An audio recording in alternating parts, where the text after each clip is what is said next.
Ukrainian president has hit out at Emmanuel Macron after his French counterpart declined to describe atrocities committed during the war as genocide and referred to Russians as brotherly people. But it comes after Joe Biden accused Russian forces of carrying out genocide in Ukraine, saying it had become clearer that Putin was trying to wipe out the idea of even being able to be a Ukrainian. Well, for more, I'm joined in studio by our senior reporter, James André. James, just tell us a little bit more about the actual legal definition of genocide. Yes, absolutely. In fact, if you listen to that statement by Joe Biden, the part where he says that he wants to suppress the actual idea of being Ukrainian is actually the key words. Because here we have a definition as of the ICC and basically the UN Convention on Genocide that dates back to 1948 that defines what genocide is. And it says the crime of genocide is characterized by the specific intent to destroy in whole or in part a national, ethnic, racial or religious group by killing its members, causing serious bodily or mental harm to members of the group, deliberately inflicting on the group conditions of life calculated to bring about physical destruction, imposing measures intended to prevent births, or forcibly transferring children of the group to another group. Now, that is the very exact definition of genocide. Now, it's important to note that genocide is very difficult to characterize and to prove. In fact, these are lengthy legal procedures, and of course, it is a very strong word that's being used here by Joe Biden. Now, there is an investigation ongoing to define if this is the case. And it's a very specific definition, as you say. Is what's happening in Ukraine, is it fair to describe it as a genocide, do you think? Well, that's difficult to say. As you can see on these pictures, I mean, the chief prosecutor of the ICC, the International Criminal Court, who has jurisdiction when it comes to genocide, was on the ground in Bucha on Wednesday. He said what we have here is a crime scene. But the ICC does not only work on genocide. You've got to understand that when it comes to rules of war and engagement, there are different levels. Now, there were only 3 cases of genocide that were ever actually prosecuted and led to condemnation. And these were in international tribunals.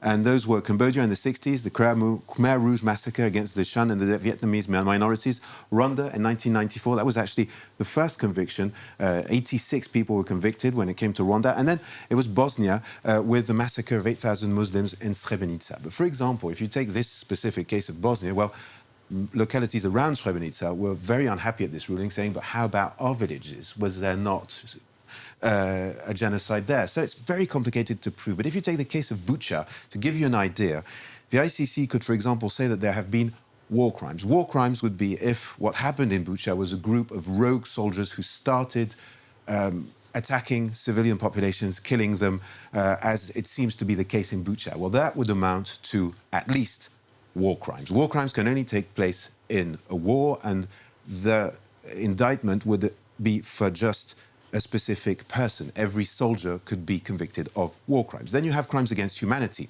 That would be a larger scale, and it would be coordinated. And then you have genocide. Genocide would be for one commander or a person in charge or the Kremlin to say, right, we are going to systematically kill all Ukrainians because they are Ukrainian, for example, or because they are such and such a group. Now, it doesn't work for political or social groups. But this is very much what these people who are on the ground have to determine. Intent would be very important when it comes to genocide. And then, of course, if we have crimes against humanity or war crimes, which we very probably have in this case. Given all of that, then, James, is it surprising that French and German leaders have declined to describe what's happening in Ukraine as genocide? Now, indeed, the US President Joe Biden has been followed, in a sense, by UK Prime Minister Boris Johnson, who said that what he saw amounted to pretty close to genocide, and also Justin Trudeau. But other countries are not following that line. Let's listen to what French President Emmanuel Macron had to say. C'est une folie ce qui est en train de se passer. C'est d'une brutalité inouïe, c'est le retour de la guerre en Europe. Mais je regarde en même temps les choses, les faits, je veux essayer au maximum de continuer à pouvoir arrêter cette guerre et à rebâtir la paix. Donc je ne suis pas sûr que l'escalade des mots serve la cause. Maintenant, je pense qu'il y a une chose qu'on peut dire de manière sûre, c'est que la situation est inacceptable et que ce sont des crimes de guerre. Nous vivons ici des faits de guerre, des crimes de guerre qui sont inédits sur notre sol. Merci beaucoup, Emmanuel Macron, d'avoir été notre invité ce matin. Notre sol européen. Merci à vous. Sur les retraites, je ne So indeed, as you can see there, Emmanuel Macron not wanting to follow when it comes to the genocide. He says, basically, I'm basing it on facts. But what you've got to see here is, of course, all this is politics.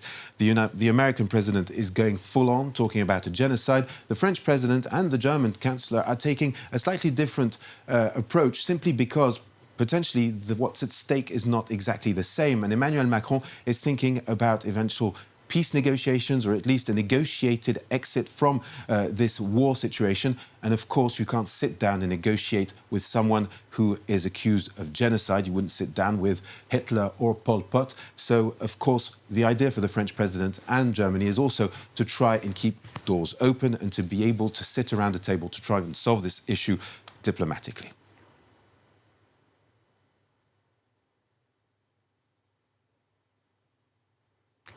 James, thanks very much for that update.